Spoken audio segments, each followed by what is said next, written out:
दोस्तों, ये तो हम सभी जानते हैं कि भारत एक डेवलपिंग नेशन है जहां पॉपुलेशन काफ़ी तेज़ी से बढ़ती जा रही है, जिसमें एयर, वाटर और प्लास्टिक पोल्यूशन भी शामिल है।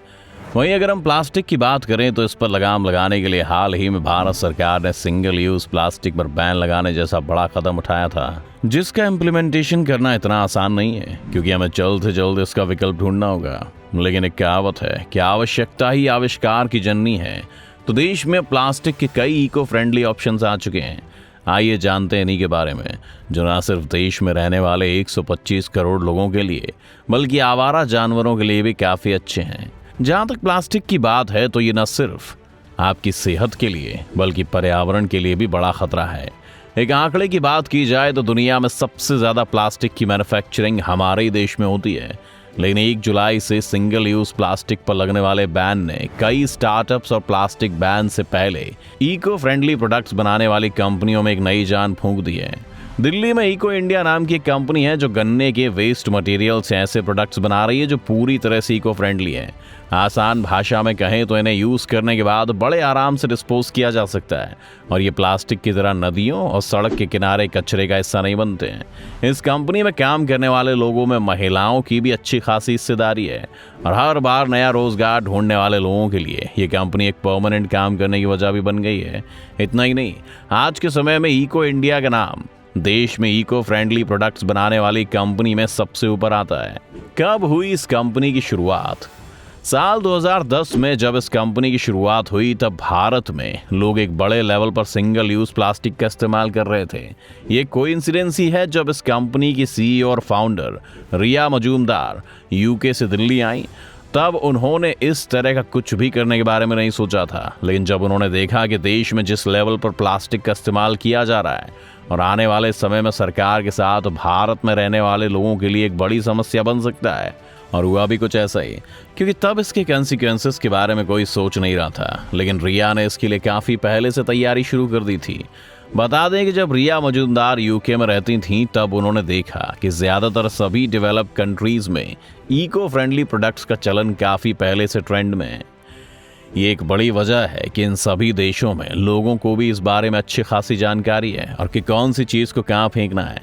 लेकिन भारत में अभी तक ऐसा नहीं हो पाया। ये सब देखने के बाद उन्होंने सोचा और डिसाइड किया कि क्यों ना बायो वेस्ट से ऐसा कुछ बनाया जाए जो आसानी से डिस्पोज हो सके और नेचर फ्रेंडली भी हो। आज ये कंपनी में कई तरह के प्रोडक्ट्स बना रही है जो देश में सिंगल यूज प्लास्टिक को खत्म करने की लड़ाई में बड़ा हथियार बन सकती है। इन प्रोडक्ट्स की एक और खास बात है, इन्हें बनाने में जो भी वेस्ट निकलता है उसे फिर यूज कर लिया जाता है। ऐसे आप ऐसे समझ सकते हैं कि इको फ्रेंडली प्रोडक्ट्स को बनाने से लेकर यूज करने के बाद डिस्पोज करने तक सब कुछ फिक्स होता है। आज उनकी बनाई इस कंपनी में 120 लोग काम करते हैं, लेकिन उनका लक्ष्य सिर्फ देश को प्लास्टिक फ्री बनाना नहीं बल्कि कुछ ऐसा करना है जिससे प्लास्टिक पूरी तरह से खत्म हो जाए। इकोवेयर कंपनी को बनाने वाली रिया मजूमदार को भारत के राष्ट्रपति के हाथों सम्मानित भी किया जा चुका है। इको इंडिया की सीईओ का कहना है कि अब इस मुहिम को हम ट्रैवल सेक्टर में ले जा रहे हैं, जिसमें इंडियन रेलवे भी शामिल है, क्योंकि देश में प्लास्टिक पोल्यूशन सबसे ज्यादा इन्हीं जगहों पर होता है। एक दिन में करोड़ों लोग ट्रेन में सफर करते हैं और इस दौरान खाना पीना भी खाते हैं। वहीं लोगों में अवेयरनेस कम होने की वजह से यूज की गई प्लास्टिक ट्रेन और पटरियों पर पड़ी मिलती है, जिसकी वजह से रेल का सिरदर्द और बढ़ जाता है। एक तो सफाई करने के लिए बड़े अमाउंट में खर्चा करना पड़ता है, वहीं उस प्लास्टिक को डिस्पोज करना भी एक कड़ी चुनौती बन जाता है, क्योंकि प्लास्टिक ग्लोबल प्रॉब्लम है। इसका सोल्यूशन भी ग्लोबली तौर पर ढूंढा जा सकता है। पराली से बन रहे इको फ्रेंडली प्रोडक्ट्स। आपने प्लास्टिक वेस्ट से कई चीजें बनती देखी होंगी, लेकिन क्या पराली से इको फ्रेंडली कटलरी या कटोरी और चम्मच बनाते हुए देखे हैं, जो खाने के बाद बड़े आराम से नेचर में डिस्पोज हो जाते हैं? एक आंकड़े की माने तो हरियाणा और पंजाब में हर साल सर्दी के मौसम से पहले 2 करोड़ टन पराली को जला दिया जाता है, जिसकी वजह से जबरदस्त पोल्यूशन होता है। लेकिन साल 2014 में क्रिया लैब्स नाम का एक स्टार्टअप शुरू किया गया। आज के समय में जब सरकार प्लास्टिक को पूरी तरह से एनवायरनमेंट से बाहर करने के बारे में सोच रही है, ऐसे में लोगों के लिए अच्छा ऑप्शन हो सकते हैं, क्योंकि ये कॉस्ट में भी काफ़ी सस्ते हैं। आइए जानते हैं सब कैसे होता है।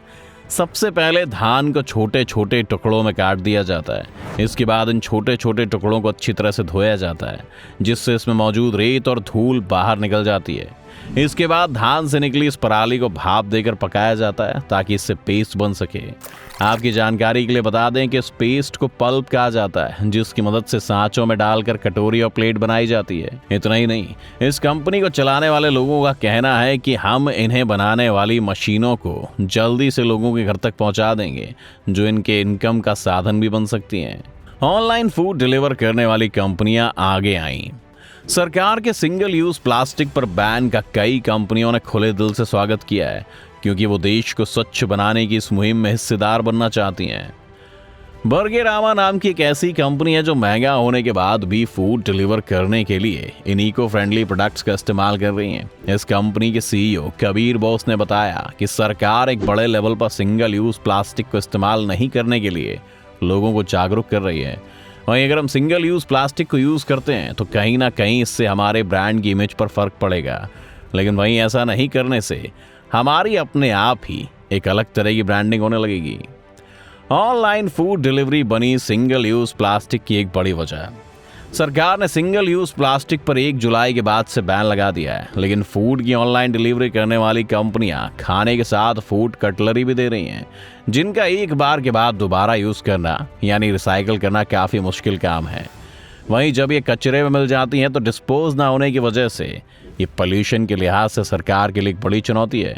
भारत में हर साल 30 करोड़ टन प्लास्टिक मैन्युफैक्चर होता है, जिसमें से सिर्फ 50% ही रिसाइकल हो पाता है। बाकी का बचा हुआ कचरा सड़कों, नदियों और बाकी डंपिंग ग्राउंड में फेंक दिया जाता है। इसीलिए लोगों को ये समझना ज़रूरी है कि प्लास्टिक बहुत नुकसानदेह है, और जैसे जैसे लोग प्लास्टिक से होने वाले नुकसान के बारे में समझेंगे, वैसे वैसे इको फ्रेंडली बैग्स की संख्या और कंज्यूमर्स भी तेज़ी से बढ़ते जाएंगे। इससे दाम भी धीरे धीरे इनकी कीमतों में कमी आएगी। तो दोस्तों, क्या आपको भी ऐसी किसी टेक्निक के बारे में पता है जो इको फ्रेंडली है? तो चैनल को सब्सक्राइब करने के बाद कमेंट करके जरूर बताएं।